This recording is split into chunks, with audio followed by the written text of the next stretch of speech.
Hi guys, my name is Kayla Ryder. I'm going to be talking to you about communication systems for individuals who have an autism spectrum disorder. Some of the communication systems out there are American Sign Language, a picture exchange system known as PECS, or an augmentative communication system known as ACS. Um, I want to first start off by saying that not every system is made for every learner.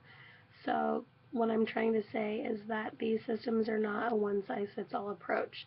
So just because it works for one child with autism doesn't mean it's going to work for the next. So you want to be really crucial about what skill sets your individual has before you select a communication system for them.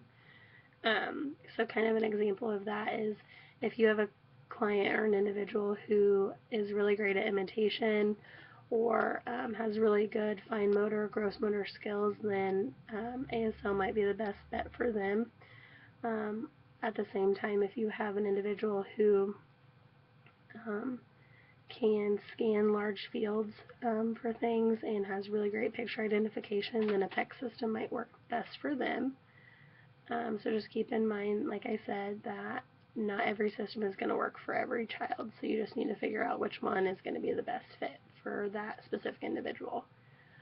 Today I'm going to discuss primarily American Sign Language. So just so we all know, you can use American Sign Language with adults, children, babies. There's no limitation on sign language with age. Another thing that is great to note is that American Sign Language is becoming more and more accepted throughout the world. So you don't have to worry about your child having a communication system that only works in one location. They should be able to use it at work, school, home, in the community, in a different country, that kind of thing. So that's awesome.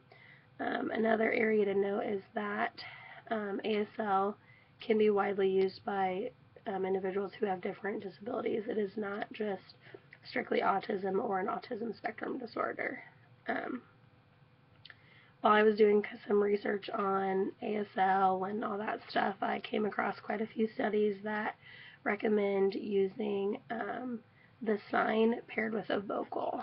And what these studies had found is that there was a correlation between the two. So saying the word while signing it, has been proven to hopefully increase the vocal repertoire that that child may have in the future. So keep that in mind. One crucial thing that you want to note before you start trying to work on signs with a child on the autism spectrum is that motivation is going to be the key. So what I mean by that is you want to pick a word or something that the individual loves. They would ask for it all the time if they could. They have a huge motivation for it. It's something that they engage in or choose or select almost any time they can. So what I mean by that is, like, if you are trying to make a individual sign something that they don't want, their likelihood of them picking up that sign or even really caring about that sign is pretty slim to none. One example that comes to mind immediately is one of my clients loved the goldfish crackers. When he first came into our center, all he would do would be to point at the box and cry. I'm like, well, that's not super appropriate, so we need to figure out a better way for him to communicate his wants and needs to me, to his family, to his friends, any of that stuff. So what we started to do was pair the sign for cracker, which is cracker, with the vocal goldfish. However, in this case, it's a little unique because this specific client kind of struggles with some speech. So we paired the sign with a vocal approximation. So he needed to say, "Go fish," for goldfish every time he wanted it. If he did the sign and didn't do the vocal, he did not receive a goldfish. If he did the vocal and not the sign, he did not receive a goldfish. He had to use both of them to receive what he wanted. So now, a couple months down the road, here we are today, and he can sign it and almost say it perfectly. So it's been really awesome to see him be able to use sign language to also help him vocally ask for what he wanted. This specific client comes to mind again because you can also use sign language for activities. It doesn't have to just be edibles or food or things like that. This specific client loved to watch Andy Griffith DVDs, like episodes on DVDs, and he did the same thing with the TV. He would just walk up to it and point and wait. So we really wanted to use his motivation for these shows, so we taught him the sign for movie, which is movie. So we use that sign with a vocal approximation of ooh, be. So just like Goldfish, he needed to do sign and say the vocal ooh, be to get what he wanted. I'm happy to report that he can independently do that now. The vocal approximation has come a long way, but it's not exactly where we need it to be yet. So we're going to continue to shape that up and work on it. So most of the studies that I've read and, talked with my coworkers and stuff about have shown that sign language in use with individuals with an ASD has been especially successful.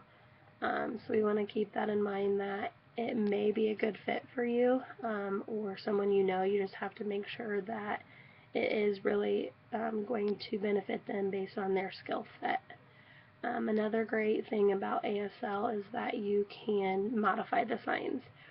So if you have an individual who may struggle with like fine motor, you can still have them sign for things. They're just going to be a little bit modified, and it still allows them to ask for things that they want. So one crucial one with the same kiddo is he could not ask for a drink with like the cup sign, like drink. He couldn't make that C formation. So we just dropped it down to one finger here, so drink. So that's what he specifically asks for. We work on it and that kind of stuff. So anyone that works with him now knows that this means drink, and so we were able to modify that for him since he kind of struggled. So ASL can be used in a variety of cases, a variety of people with different disabilities, anything. I've been able to read about it and see the effects that it has, so it's really awesome. So that's kind of all that I have for today. I hope that I was able to demonstrate some of the positives about sign language and kind of give you some knowledge on how and who you could use it for. Thank you.